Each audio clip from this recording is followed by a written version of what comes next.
Now BBC Newsnight looks at this morning's bombings in London. This is an hour. 37 people are dead and 700 injured in the worst terrorist attack on a British city.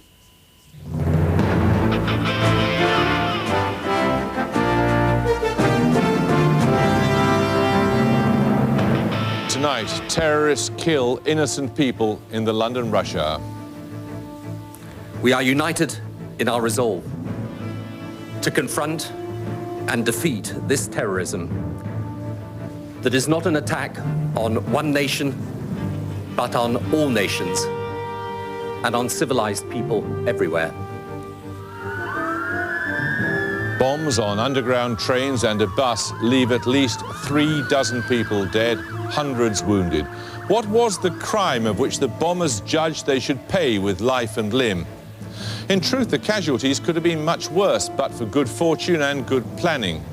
For those caught up in it, it was the stuff of nightmares. Just, you're just wanting to get out, to be honest. You just want to get out, and I just kept closing my eyes and just trying to think of the outside, and as soon as I got outside, I just, started crying. Who was responsible, and is there any way Western societies can be protected? Here at Gleneagles, the world's most powerful leaders vowed to remain united in the face of these terrorist attacks. But with Tony Blair forced to shuttle between here and London, is it really business as usual for the G8? I've been talking to the Foreign Secretary, Jack Straw.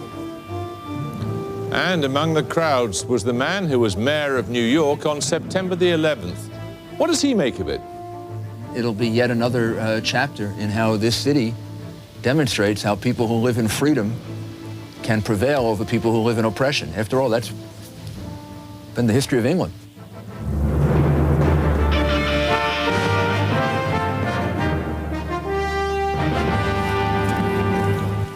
Today's outrage unfolded on another ordinary morning as millions travelled to work or school. It happened over the course of 56 minutes.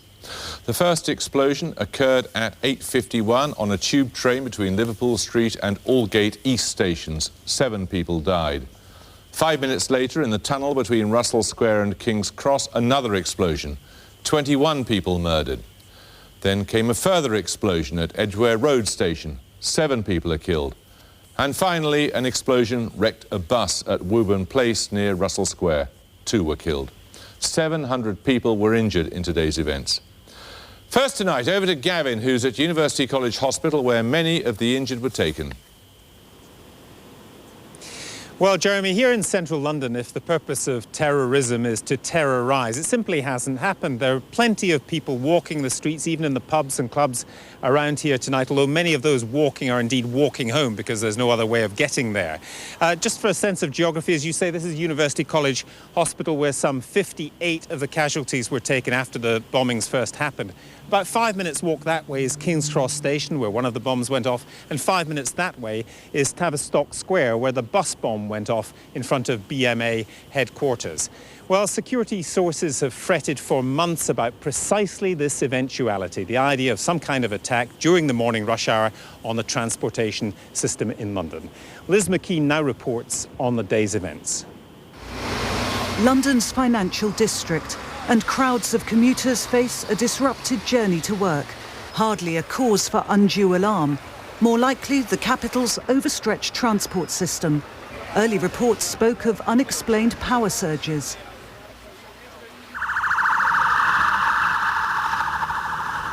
Move away from this road, please! But as police warned office workers away from the underground, it was clear this was no ordinary electrical fault. The first explosion was reported on the Circle line between Aldgate and Liverpool Street at just after 10 to 9. I remember people were forcing the doors to get some air in, and when being evacuated, we actually saw the carriage and the roof and the side just went off. It was on the rails, and you literally saw people, the people in the next carriages that were standing next to windows, their ears were blown up with blood all over the arms and everything. And the roof had just been blown upwards and outwards.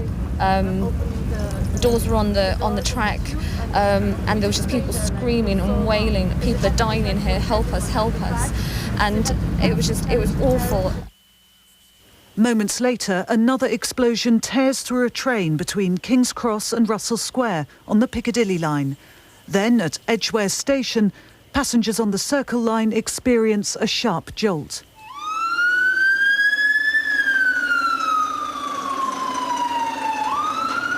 All of a sudden there's this explosion, a big white appeared, and then it was just smoke everywhere. In the tunnel, we was trying to close the doors because there was just smoke, we couldn't breathe. And we all got down low to get under the smoke because it was just like so much there. And after about 10 minutes, the smoke disappeared and was able to open everything up, but there was so much screaming and people saying help. People covered in blood, screaming, and I don't think anyone could get to them. So a couple of the guys in our carriage broke the window, jumped in, and I think then obviously help started coming, but it was about 30-40 minutes by the time we got off. 3 trains are caught up in the blast at Edgware Station. Some 40 minutes after the first explosion, the entire underground network is suspended. Travellers seek out alternative transport. Just after 10:15, another devastating blast, above ground now, on a laden bus at Woburn Place near Russell Square. The roof was torn off in the explosion. Handrails forced into the air. Nearby buildings spattered with blood. Didn't even notice the bus, I just went across the road and then, just blown off my feet and stuff and looked around and there was obviously lots of people injured and stuff. Soon afterwards, bus services are suspended, bringing London's normally frenetic rush hour to a shattering halt. The government confirms it's treating the blasts as a major incident, with senior ministers meeting to ensure a coordinated response. As far as the police are concerned, they are an operational command and dealing with the situation in accordance with very well-established procedures in an extremely professional way. Health services are in support to deal with the terrible injuries that there have been, and I want to express sympathy on behalf of the whole government to the families and friends of those who have been injured. And as far as transport's concerned, underground services have been suspended, and we advise people not to make unnecessary journeys in London at this stage. Hundreds of casualties are ferried to hospitals closest to the explosions. Ambulances from the home counties arrive to help. Most of the wounded are suffering blast-related injuries. We have so far treated over 100 casualties. 10 of those are critical, 7 in a serious condition, and all patients are receiving first-class care. Not safe for you to stand here. For your own safety, walk away now, please. Thank you. The 4 explosions had come without warning, and the authorities feared there may be more. This, one of many false alarms throughout the day. Stop walking up here, please, down here. Can I have your utmost attention, please? This is a very serious incident happening here. We need your cooperation. We're doing our best. We now need your help. But the terror below ground was all too real. These pictures were filmed in a train stuck in a tunnel.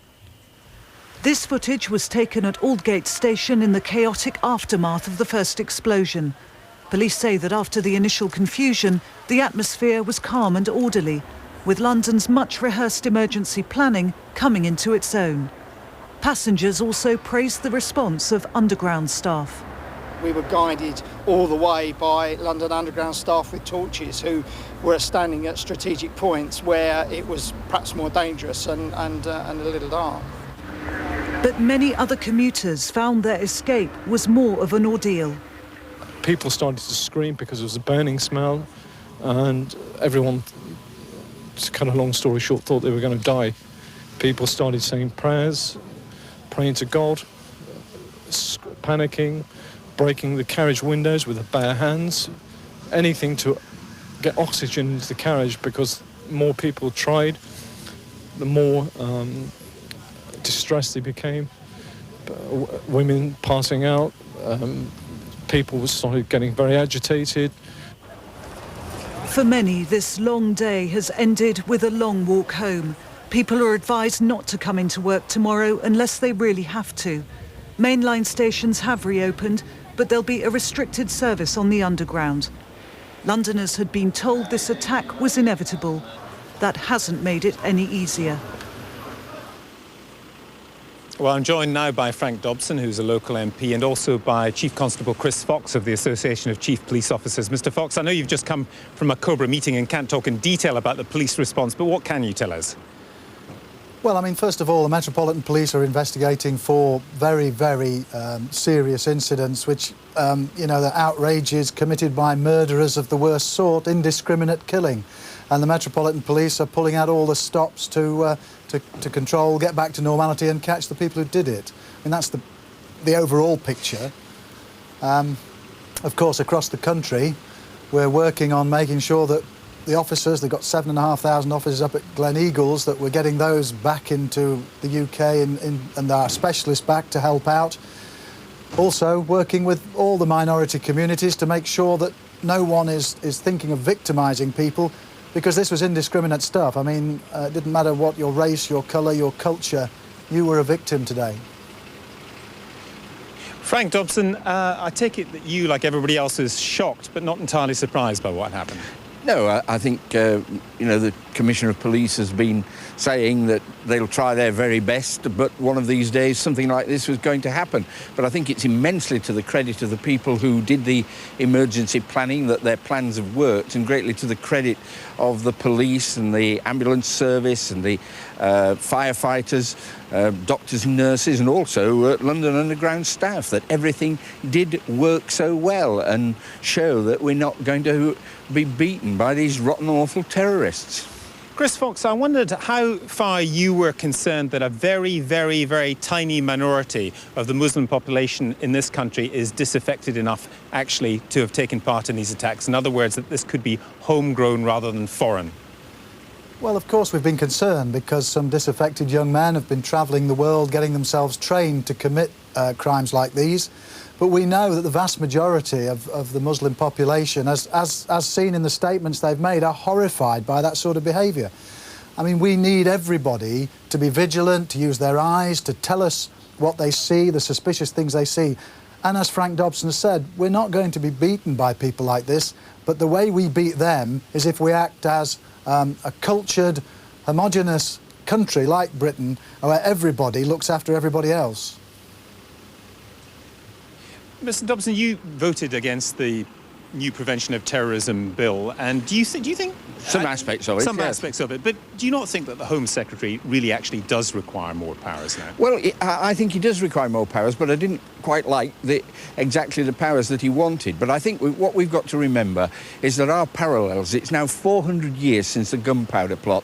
A very limited number of mad Catholics at that time decided to try and blow up Parliament, and as a result of that, all sorts of hideous things were done to decent, hard-working, well-behaved, civilised Catholics all over this country for years and years. And what we've got to really concentrate on now is making sure that the actions of a very small minority, if it was people who were Muslims, and we don't know that, but if it was, we've got to make sure that we get after them and we don't have people attacking other decent, hard-working, well-behaved Muslim people who live in our community, because it's as certain can be that Muslims, as well as Christians and people of no belief and Jews and Hindus, all died or were injured today. Thank you very much. Thank you both. And if you want a sense of what London is really like, in the hospital here, they were saying that as soon as these bombs went off, builders and the many building sites around here came in to donate blood. Jeremy. Well, shocking though the attacks were, they were not, in the strict sense, a surprise. The last Commissioner of the Metropolitan Police described an attack sometime as inevitable. Formally, the police now say they're keeping an open mind on who may have been responsible. There have been claims or admissions of responsibility of uncertain believability. Mark Urban is our Defence and Diplomatic Editor. One thing is clear, that the timing of the terrorist attack was a surprise. Many people involved in counter-terrorism felt that such a blow was inevitable, but the when and the where eluded them. Indeed, the national alert state had actually been lowered a little since the general election. It is a failure of intelligence in the sense that we didn't know about it happening. It's not a failure of the intelligence services who are working the whole time to maximise their information based on the very difficult situation of finding very small needles in very large haystacks. London is a very large haystack. After this morning's explosions, though, a huge and well-practiced contingency plan swung into action. One of those who crafted that response told Newsnight, "This is the scenario which, above all others, we've trained for. It could have been far worse." The immediate question for the anti-terrorist branch in MI5, who did it? The pattern of the explosions tells its own story. The possibility that a single terrorist team might have placed the bombs at King's Cross, on a Circle Line underground train going east, the first to blow up. On a Piccadilly line train going south, the second detonation.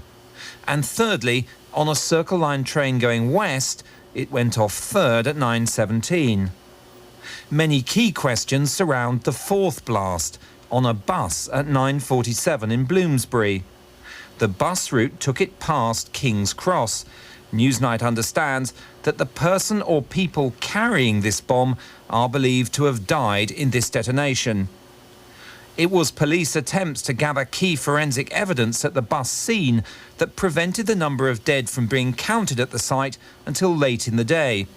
However, the investigators' initial efforts lead them to believe that the perpetrators were homegrown Islamist radicals rather than Al-Qaeda operatives coming from overseas.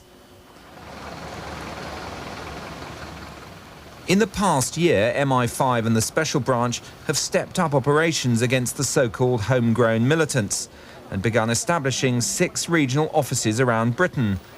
This is part of MI5's expansion to meet a perceived threat from radicalised Muslims who've grown up in this country and usually hold British passports.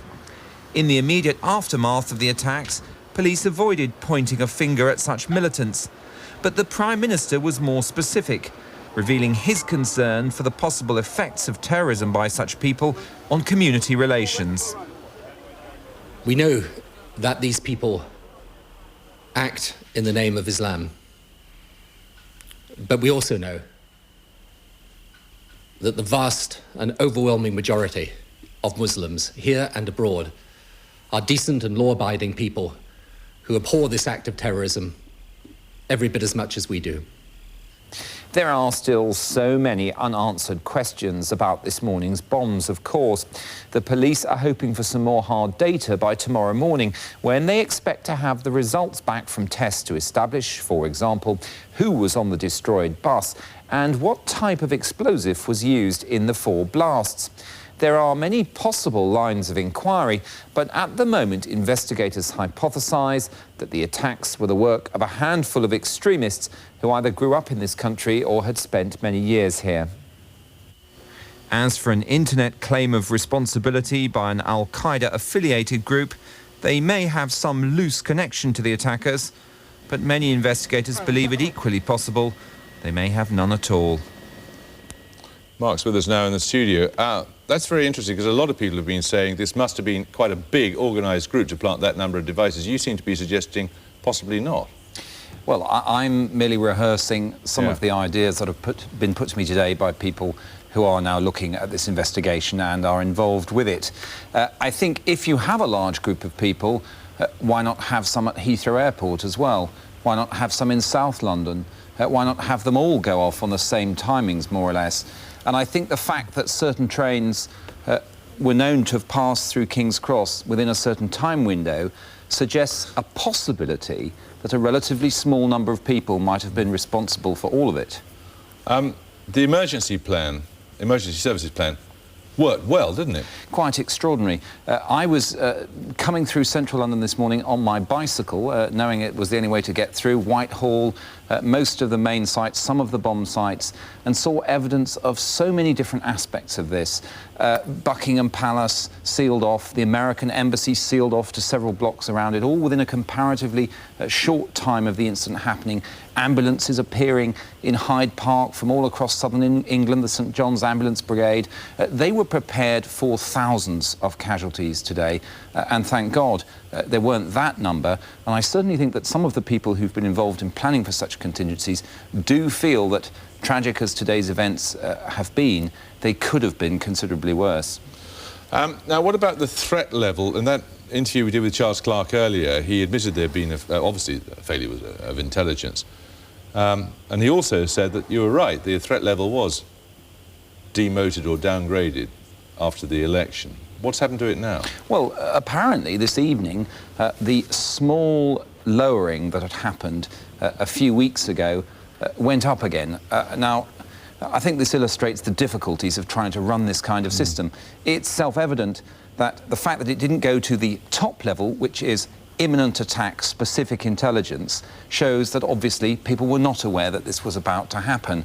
And therefore, if you're just going to keep the warning level within this second band of where you believe there's a real and purposeful threat, but you vary it a little bit up and down, it sends confused signals to the rest of Whitehall. And I think this might be something that gets looked at in the days after this. Thanks, Mark. Well, now, perhaps it's coincidence, although it is in the nature of some terror groups to seek to capitalise on big news. The meeting of the world's most powerful political leaders had already drawn all sorts of protesters to Gleneagles. The explosions in London silenced any tensions and brought forth solidarity. Our political editor, Martha Carney, is there. Martha. Well, Jeremy, as you were saying, when the world's most powerful leaders gathered here for the G8 summit, they hoped that Gleneagles would be remembered for an historic agreement on aid for Africa. Instead, the day has been overshadowed by the terrorist attacks in London. It was generally assumed that any threat to the Gleneagles summit would come from anarchist protesters attempting to scale the perimeter. Instead, it was the news from London which breached the peace of the Perthshire countryside. There are, of course, still people, victims, trapped in one or more of those explosions. Journalists who'd gathered from all over the globe for the summit focused on the London attacks. The most powerful men in the world from the G8, Africa, the EU and UN joined together for an unprecedented international display of support for Britain. Not the summit image they'd intended. We condemn utterly these barbaric attacks. We send our profound condolences to the victims and their families. All of our countries have suffered from the impact of terrorism. Those responsible have no respect for human life. We are united in our resolve to confront and defeat this terrorism that is not an attack on one nation, but on all nations and on civilized people everywhere. Thank you for your leadership. This is going to be a successful summit. Tony Blair's day had begun in a very different mood when he met George Bush first thing. During his next meeting with the Chinese president, aides saw reports of events in London and briefed the Prime Minister. But it was while he was with the full G8 that the seriousness of the attacks became clear. At noon, Tony Blair left the meeting and gave his first statement of the day. There are obviously casualties, both people that have died and people seriously injured. And our thoughts and prayers, of course, are with the victims and their families. It's my intention to leave the G8 within the next couple of hours and go down to London and get a report face-to-face with the police and the emergency services and the ministers that have been dealing with this. And then to return later this evening. Back in London, the Home Secretary briefed MPs and opposition politicians offered their support. This morning's explosions were acts of almost unspeakable depravity and wickedness, planned with the deliberate intention of taking innocent life, and the whole House condemns them utterly. Yeah. This is not just an attack on our capital city, but on our country and our way of life as a whole. And it goes without saying that the government will have our full and wholehearted support in dealing with this assault on our society. It's inevitable in these matters that the primary responsibility will rest with the government. In the discharge of that responsibility, they have our unqualified support. Not long after 1 o'clock, the Prime Minister left Gleneagles for London by helicopter. He was to have face-to-face meetings with security chiefs and the relevant ministers, as the government machine for dealing with emergencies swung into action. In Cabinet Office Room A, Cobra.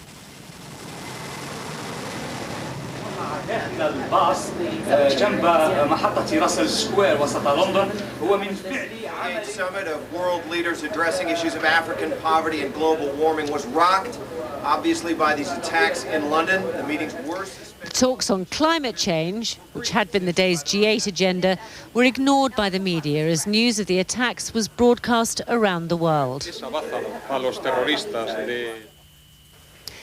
The terrorists had targeted the UK while President Bush was on British soil.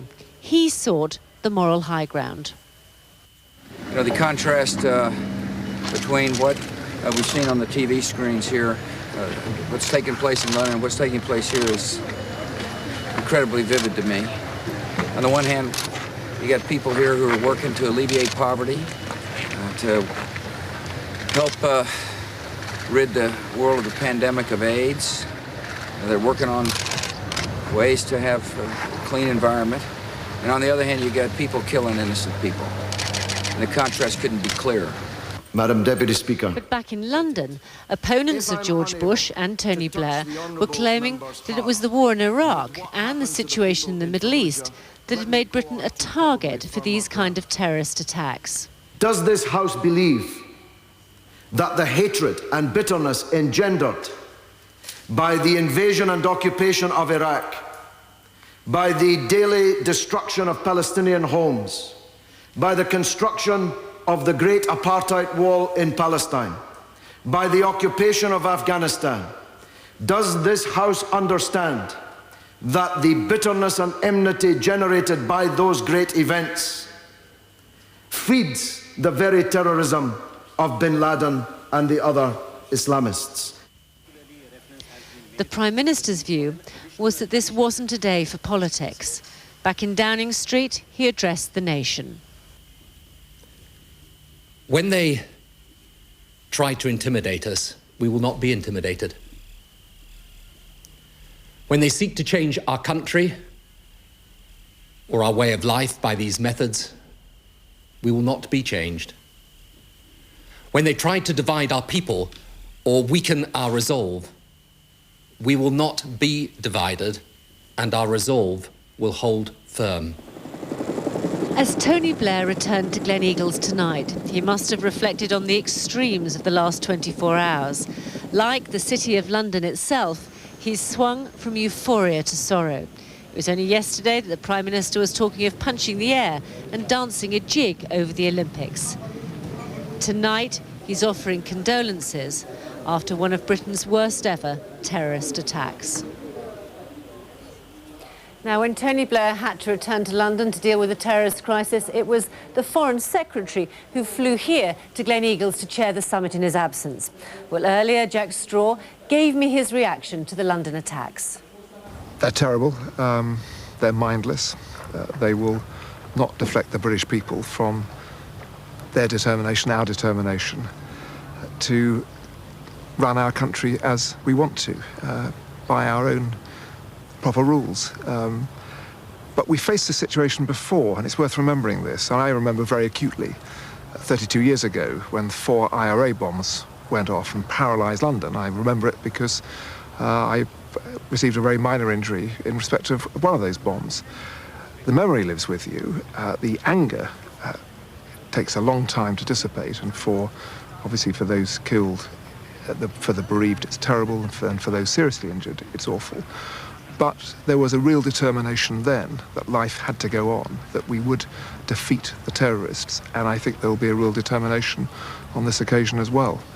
You mentioned the anger. Is there a fear in government that there could be some kind of backlash against the Muslim community here in Britain? The Prime Minister, in his statement, was very keen to stress that the majority of Muslim people in this country would condemn acts of terrorism like this. There is a worry there, but I don't think it's too pronounced because everybody understands that those who claim to commit this terrorism in the name of Islam are wrong. That is nothing whatever to do with Islam. And also, over the last few years, we have seen, I think, a bringing together of people from Muslim communities and other British people. So there's a much greater understanding. Straight after 9/11, I think there was that worry, but today I'm much less worried about it. And bear in mind that in my own constituency, a quarter of the people are of the Muslim faith. There are 30 mosques, and there's no sense of the anger against the terrorists mindlessly going against ordinary, peaceful members of the British community who happen to be members of the Muslim faith. Now, the attacks in London have meant that you've flown up here specially to deputise for the Prime Minister. What's the atmosphere now like at the summit? And it must have changed things utterly. The mood was sombre, and much more sombre than it would have been before this morning. But it was still determined to get on with the business of the G8 and not to be deflected by the terrorists. Isn't the outcome going to be affected, though? The Prime Minister, who's supposed to be chairing the summit, isn't here. Not so much time will be devoted to the main issues. The outcome could well be different, couldn't it? Well, I don't think the outcome in substance will be different. Of course, this G8 will partly be remembered as the G8 which took place coincidentally with some terrorist outrages in London, and no one can remove that pall from the meeting. But in some ways I was struck by the real sense of unity amongst people who I know very well, who sometimes are not so unified. And I think that in a way the terrorist outrage has had the opposite effect from that which the terrorists intended. Which Are you talking about President Chirac? No, not. I mean, I'm talking about the sort of the geometry of these discussions, and I didn't actually have President Chirac in mind, but even on some of these issues where there is basically a consensus, like the Middle East peace process, there can often be real, quite serious difficulties on individual specific, operational specifics, and that wasn't there today. There are those that are saying that it's because of the military action in Iraq that Britain has now become a target for terrorists. They're saying the only way we can stop attacks like this happening again is if we withdraw our troops now. Yeah, and I'm sure there are people who are saying that, and it's not true. I was addressing the Strasbourg European Parliament yesterday, talking about Iraq, and listening to a debate. And it was very striking because there were only a few members of the European Parliament who were really critical of what had happened in Iraq. But there was an implication in what they were saying that the 11th of September had taken place in 2003, 6 months after the action, military action in Iraq, rather than 18 months before. People have to remember that the 11th of September was in 2001. Before the military action, it was the cause of the military action in Afghanistan, and it certainly changed the atmosphere, heightened anxieties, and was one of the contributory factors towards the military action in Iraq. And I am very clear, yes, of course, the terrorists will say, if it is Al-Qaeda, that this is because of Iraq, but they will always find an excuse. What these people are doing is attacking the very roots of democratic civilization, and they will use any excuse whatsoever. And no one should believe for a second that if we were to withdraw from Iraq, that this would make us immune from terrorist action. It is simply not true. But haven't the risks got worse? I mean, of course, 9/11 happened before Afghanistan and before Iraq, but haven't the risks got worse? And if we look at the kind of terrorist attacks, the one in Madrid, for example, they have been on the soil of people who supported the war. Well, I understand that, but I don't think the risks have got worse. The world, I'm afraid, has become a more dangerous place in this millennium, since 2000. And finally, can you sum up for me what do you think the government's attitude is towards these attacks? The government's attitudes to these attacks will be the same as the British people's, one of revulsion and determination to maintain our way of life. Well, that was the Foreign Secretary Jack Straw talking earlier on the lawn of the hotel behind me. Martha, what is Tony Blair going to be doing tonight? Well, it was about an hour and a half ago that he arrived here, as we saw, by Chinook from Dundee Airport, where he'd flown to on his way back up from London. He arrived just at the end of the G8 leaders' working dinner, where they've been discussing a range of foreign policy issues, from Afghanistan, Middle East peace process, to Zimbabwe. And I think we're going to see Sir Tony Blair this evening and moving on into tomorrow, dividing his time, as he has been today, between the crisis in London and these very important agreements here at the G8. Martha, it rather sounds as if you're in the Tower of Babel there, but I should explain to our viewers, you're obviously sharing a broadcasting position with various... sounds Spanish, I think, the correspondent next to you. Where does all this leave... Japanese, actually. Yeah, I'm a natural linguist, evidently. Where does all this leave the G8? Well, I think what we're going to see tomorrow is the summit itself being slightly curtailed. So we should get both communiques on climate change and on Africa early afternoon. Now, we know the outlines of both of these deals. On climate change, as Susan Watts was telling us last night, the focus is going to be on technology, on cleaner technology, rather than restricting carbon emissions. That's something which is likely to disappoint a number of scientists and environmentalists, although the French do acknowledge that President Bush has moved by saying that human activity is partly responsible for global warming.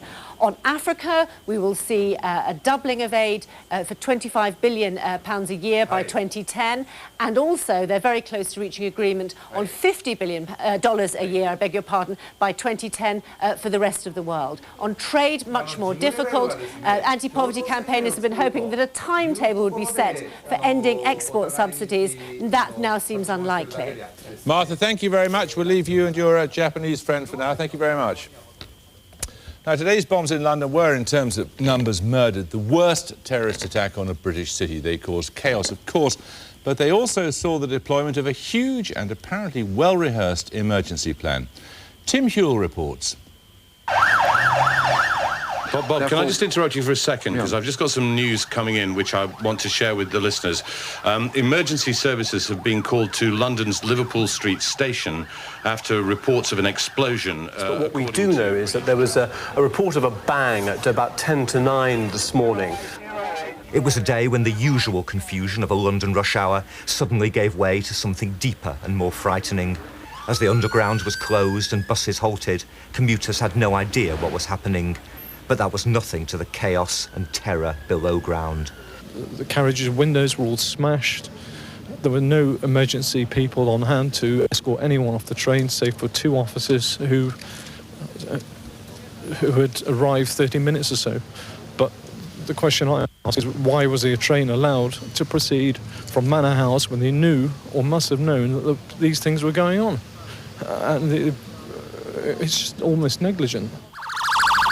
But in fact, as the nature of the attacks became clear, plans rehearsed and finessed over years by the emergency services were already swinging into action. Near King's Cross Station, double-decker buses were commandeered as first aid centres.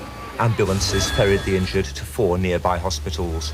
Many medical staff were brought in from health trusts outside London. From early in the day, the operation was coordinated by COBRA, the Civil Crisis Control Centre, where police chiefs work together with civil servants and ministers. The emergency services have come together today, I think, in a way that is probably as good as you can possibly expect for any city in the world. And it's a combination of 2 things. The amount of exercising that goes on behind the scenes, and you link to that the Civil Contingencies Act, a new Act of Parliament passed late last year. And secondly, that we've had experience of this in London before. Yes, we had warnings from the IRA, but there's a legacy here in London that we do have bombers. There was gridlock in parts of the capital by mid-morning as areas around underground stations were sealed off. And it wasn't just roads that were blocked. In some places, mobile phones stopped functioning. But that was all part of the police operation.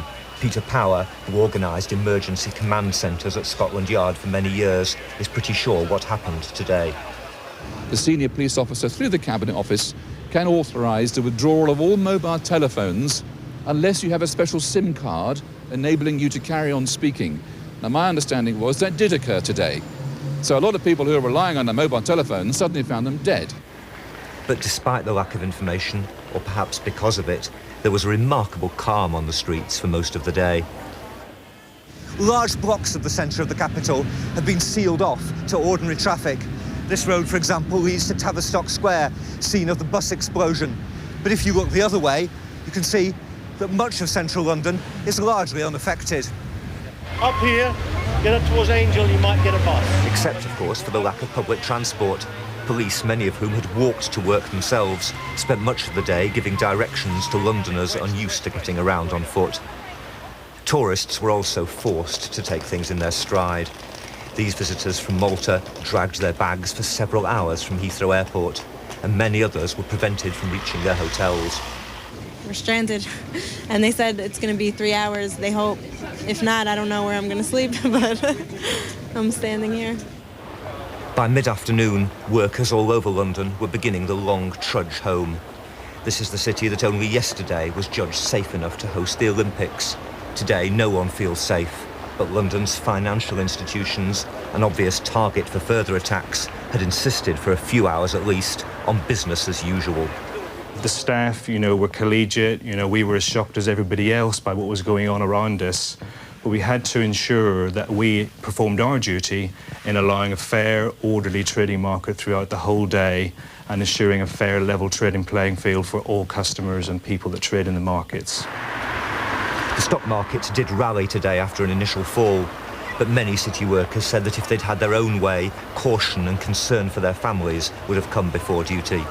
I wanted to just go home, and luckily they evacuated our building, told us we could go, so that's what I'm doing now, facing the prospects of having to walk home or stand for 10 hours and wait for a train. Normally we'd be working until about 5 to 6-ish, but they've let us go home, and we've got contact numbers to contact our managers, make sure we got home okay, so we're just trying to get home now. How are you going to get home? We haven't got a clue. Londoners are famous for resourcefulness in adversity, and as they marched home this evening, they showed it again. But beneath the dogged exterior, they've a new and frightening awareness of the danger they're in. But appalling though today's events were, the number murdered could perhaps have been much greater. The biggest terrorist strike in the Western world was that on the World Trade Center, New York, on September the 11th, 2001. The mayor of New York at the time was Rudy Giuliani. He was in central London this morning. I asked him tonight how he felt about today. Well, my feelings were very complex. I mean, it really brought back a tremendous number of memories of September 11. We were right nearby this morning near Liverpool Station having breakfast when the first attack took place.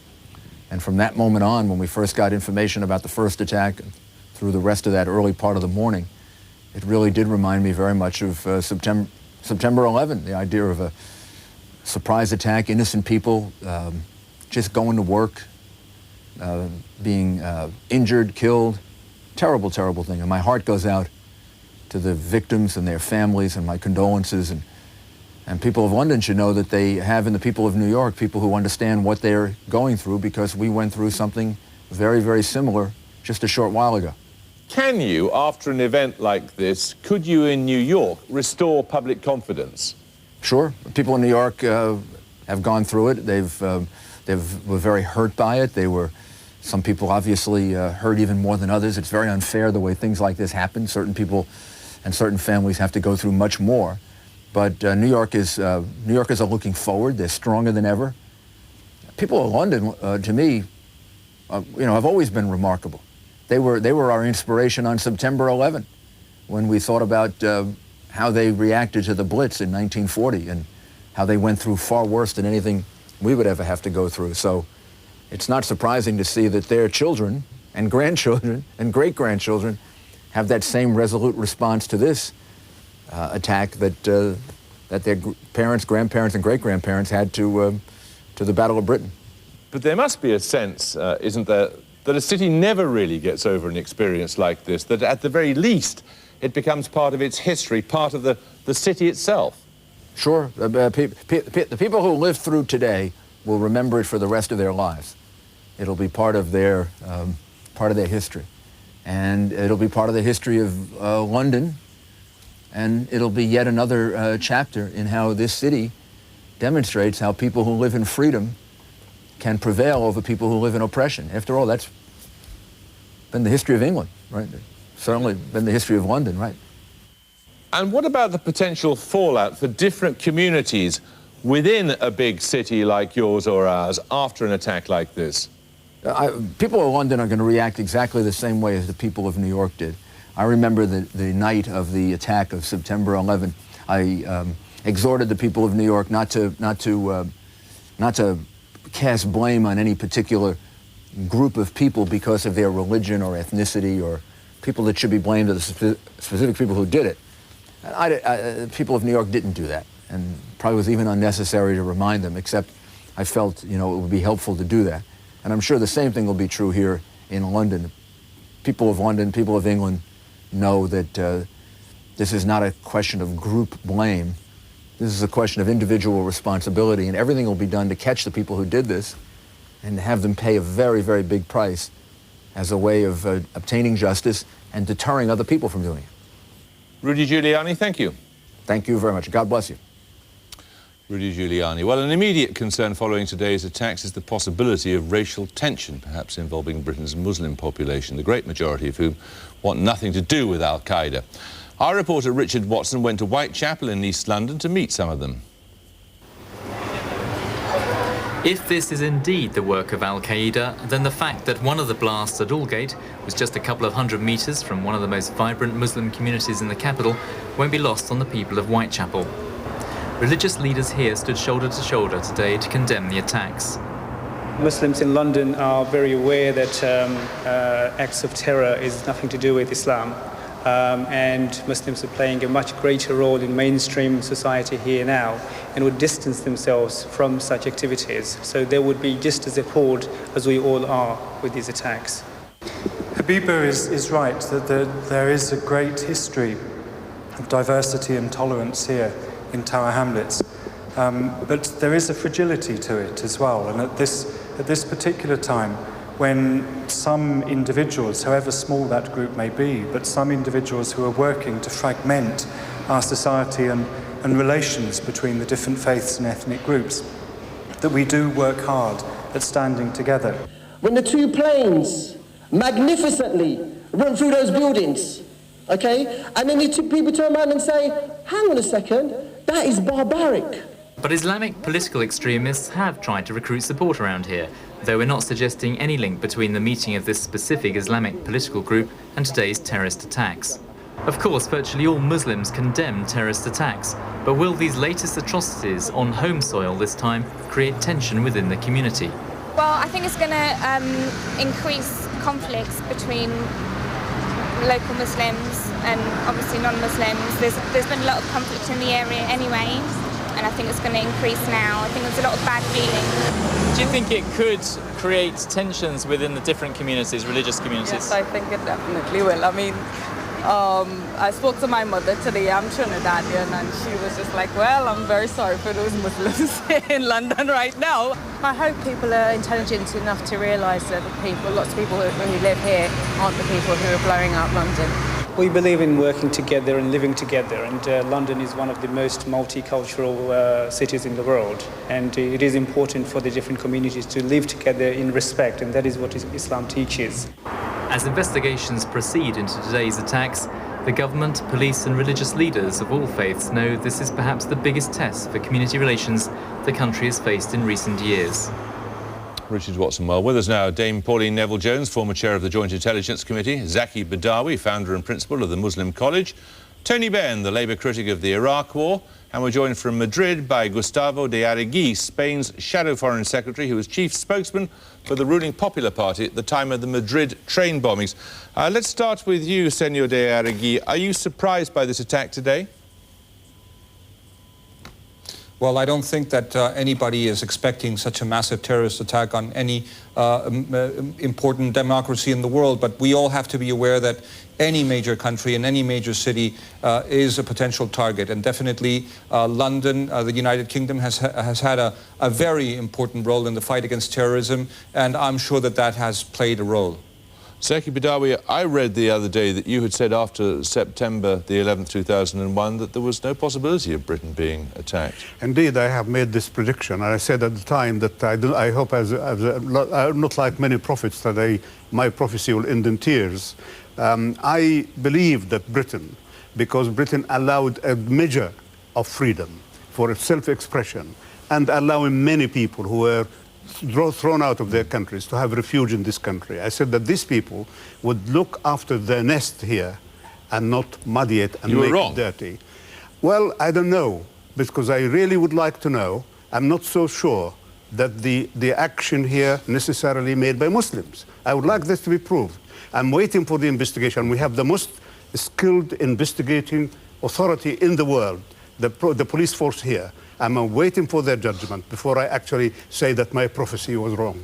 Tony Benn, is there an intelligible political motivation to you?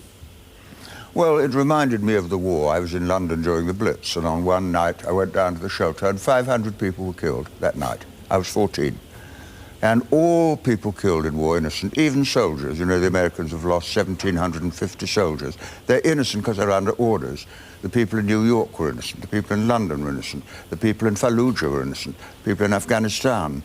And I think if we're really to understand this, we've got to look at the war more carefully. Is it just, as we are told, a war on terror, or is, as others see it, a war for the control of the Middle East, for oil, and with the religious dimension introduced by Bush? But you're drawing a specific connection between these attacks in London today and the war in Iraq. Well, I mean, that's what the Prime Minister and the President say. They say this is part of the war on terror. I mean, what else are they talking about? They say these attacks had nothing to do with the war on terror, and they refer you to September the 11th, which occurred, of course, 2 years before the invasion Yes, but of course, as you know, Bush decided to invade Iraq before that. I mean, the other thing you have to think about is Iran, because, I mean, there's a lot of serious thought that there may be an attack upon Iran, and I think... What's that got to do with it? Well, it's about what the real issue is, you see. Is it just about a handful of criminals, or is it about what we're called is a war on terror? Now, if it's a war on terror, the Crusades lasted 176 years, and Bush uses that term. I think you've got to be very careful when you define the nature of the war. We talked to Charles Clarke earlier this evening. He conceded, it clearly, self-evidently, was an intelligence failure. It doesn't mean the services failed, but it was a failure of intelligence, that it wasn't. I think they are making fairly clear that they hadn't got any advance warning or clues. They didn't see something coming. What do you make of that? I think what I make of it is that as the Western societies and Western intelligence services get better at penetrating and tracking and understanding the techniques used by these people, they move ahead and they become themselves more sophisticated in their operations. You learn, I think, if you're a terrorist, not to get yourself in a position where you use the kind of techniques for communication which are easily tracked, for instance. So I think they have probably, and if it is right, it is a small number of people who've been involved. It isn't difficult for a small number of people actually to plan something and to execute something without elaborate communications of a kind that actually could be picked up over time. Gustavo de Erigui, what do you make of the timing of this attack? Well, definitely there are many things that must be taken into account. First, that the United Kingdom holds the European Union presidency. Second, that you are hosting the G8 summit. And I wouldn't rule out the possibility that the election of London as the Olympic city for 2012 was made yesterday. And I do want to stress, never so strongly enough, that real Islam has nothing to do with these monsters.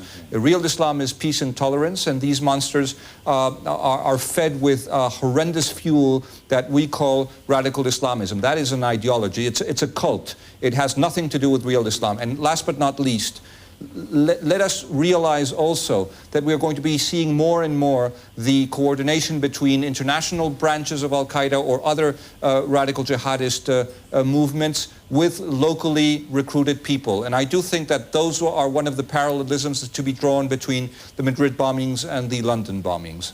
The connection between an international organization and local sympathizers.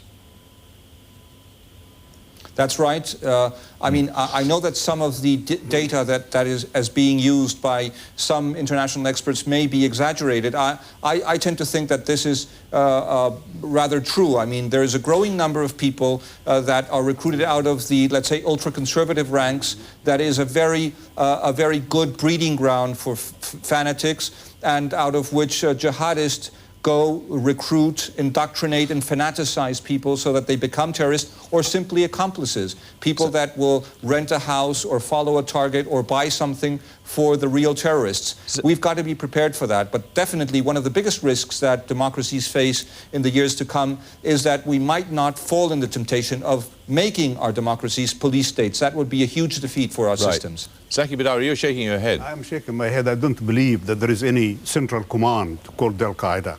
This is a myth. It doesn't exist. It never existed. What happens is there is a movement. Doesn't mean there can't be connection between international terrorists and local sympathizers. I don't believe that is needed at all. I don't believe. You see, what so-called Al-Qaeda is more of a movement. Yes.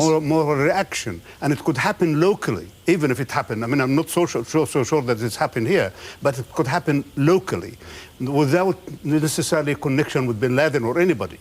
And this is something that has to be, unless we look into it in this fashion, we will concentrate on a person of bin Laden or whoever and neglect the dealing with issues which are very important in attempting to deal with the particular phenomenon. Now, one of the things is that we use power, which is dealing with the symptom. We do not look at the causes, which really recruit people for these actions. And we need really to look into this and look at it very hard. We'll just come to that in a second or two. I want this point that's being made by our Spanish friend, Dame Pauline, about the increasing transnational nature of these organisations, if they indeed one can call them organisations, perhaps movement's a better word. Is that something that you've observed? Yes, I think he's broadly right, in fact. They're not command organizations. There may be connections, but I think increasingly what we're seeing is locally organized groups that actually are on a general message and adopting much the same techniques. They may exchange information, but I think the disagreeable possibility is that this is homegrown. Well, surely what we need now is a peace conference in the Middle East, dealing with all the issues, dealing with Iran, where there's the whole argument about nuclear weapons, dealing with Afghanistan, where we invaded earlier than the Russians, now the British and American, dealing with Iraq, dealing with Syria, dealing with Israel's nuclear weapons, dealing with a peace conference. But you don't really believe the sort of people who would put bombs on underground trains are going to have the slightest interest in the outcome of such a conference, do you? I mean, you might well have said that about the discussions that took place with the IRA, with Jerry Adams and Martin McGuinness. You would have said exactly the same. Well, that was, you would have said the same. That was a homogeneous organisation. Well, I know, we did have a command you and would control have said structure. you would have said the same as Mrs. Thatcher might have done. Mandela's a terrorist. You can't talk to him. I think you have to recognise that what is needed now is a structure of peace You're not in the Middle East. for talking with the sort of people who have planted bombs. I'm talking about dealing with the real problems of the Middle East. They are horrific. I mean, Fallujah. The killing of innocent people in Fallujah was horrific, like the people in London, like the people in New York. You have to deal with these problems. If you don't deal with them, then you will end up, the men you describe will then have a free hand. And you see, very interesting, the Spanish case, because you know what happened in Spain. The man we've listened to was defeated, Zapatero was elected, and the Spanish troops were withdrawn from Iraq. Now, that was the way the Spanish people reacted to Madrid. Whether it was right or wrong, that's what actually happened. But Gustavo de Arregui, what do you think we do with these people? I mean, do you start talking to them? Do you seek political settlements, or what? I strongly disagree with what just has been said. I mean, these are terrorists. They only seek to impose fanaticism on the whole of the Islamic world and then to extend it to the rest of the world. And actually, even if you would solve all the problems of the Middle East overnight, they would still look for new excuses so that they could attack with some kind of horrendous excuse the West or their own governments. Let us not forget that actually, when we're talking about movements or we're talking about denying the existence of bin Laden's organization, in fact, radical Islamist movements exist throughout the world. And what they are preaching is that their own let's say, dictatorships, moderate governments, pro-Western regimes, whatever you want to call them, should be overthrown because they're corrupt, anti-Islamic, and apostate. And second and not least, there are some very serious organizations out there, and I think that ignoring their existence is very irresponsible. Let me just state two that have been connected with terrorist activities throughout Europe. For example, the GSPC, the Groupe Salafiste d'Appel et Combat, which is a splinter group of the GIA in Algeria. There you've got a real organization that is linked ideologically to the inspiration of bin Laden and people like him, that have cells and people throughout Europe, and ignoring this fact could cause new attacks. And I think that I strongly advise people that think that this doesn't exist to look to look twice. So, Dame Pauline, perhaps there's some sort of political dimension to this, but from an intelligence point of view, a law enforcement point of view, without becoming a police state, what do you do? It's a real challenge to us. And it's a question of balancing risk. We have to decide how much of a price we're prepared to pay for greater security, and whether we're prepared to take the risk of actually leaving our society reasonably open and taking the risk of this kind of thing happening. And I think most people what will sort still of risk? Well, physical risk. I mean, it is literally a question of whether you could gather in a place with safety or not. Now, one can do two things. You can put up great surveillance. You can search everybody before they're allowed down into the underground. What kind of level of inconvenience and cost are we prepared to bear in order to have that degree of safety? I think most people will say that that would produce an intolerable society. It is very difficult. Now, that's not to say we can't do certain things. We certainly can. We can increase safety. I'm sure there are lessons that will be drawn from this, and we will increase safety.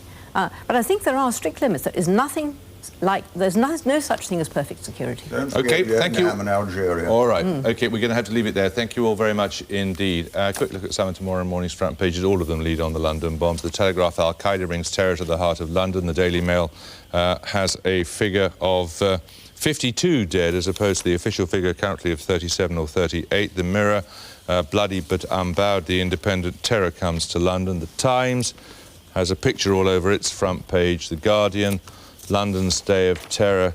The Financial Times, Blair blames Islamist terrorists as London attacks kill at least 37. The Sun, our spirit will never be broken. And the Daily Star, thanks. Right, well, that's all from Newsnight for tonight. There is more on the London bombings, of course, on BBC News 24. We'll be back with more tomorrow, but until then, from London, a very good night.